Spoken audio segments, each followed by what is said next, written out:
My name is Joshua Thiel, and I am entering my second year of seminary at St. Ben's.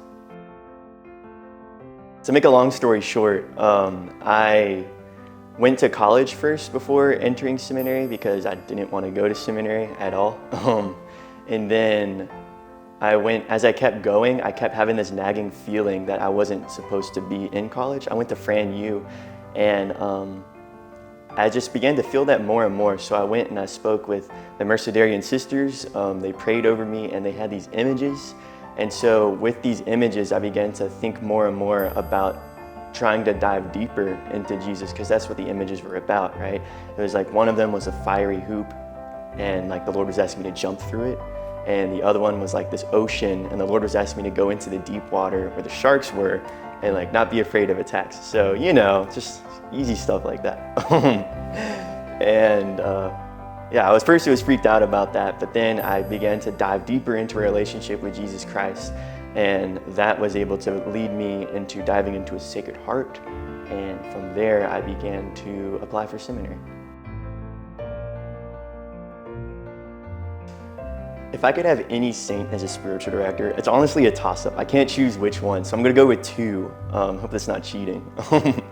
But my first choice would be St. Padre Pio, because he is really, I'm really impressed with his confessions, how he's able to read other people's souls. And so I feel like we could have some really deep conversations, and he could bring up stuff that I might not even recognize about myself, just good, positive growth.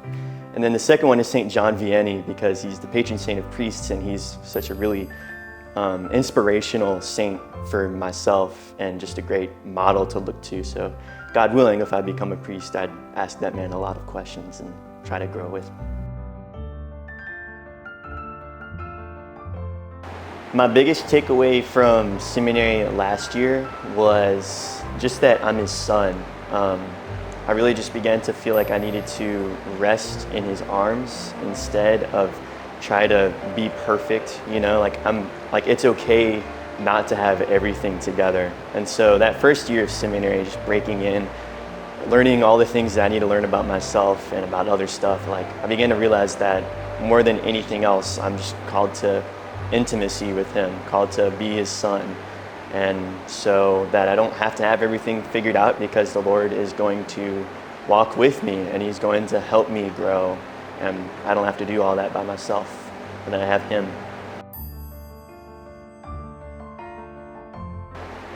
The advice I would give to someone discerning God's will, just before anything else, be in a relationship with Him.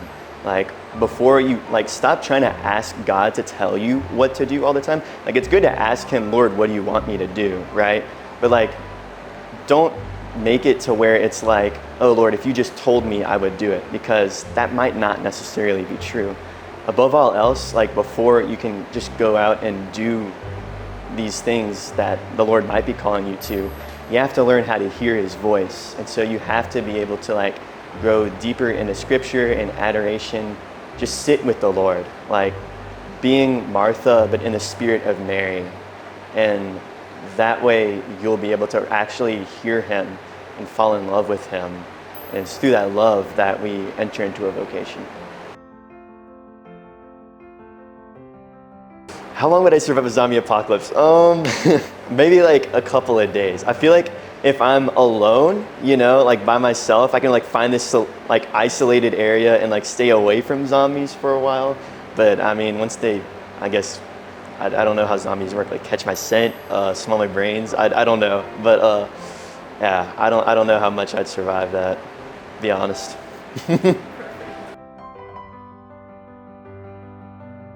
If y'all could please pray for me, just for childlike simplicity. That's the big thing for me, just to be simple and be humble with the Lord, like how St. Therese of Lisieux was, and just keep diving into what it means to be a son.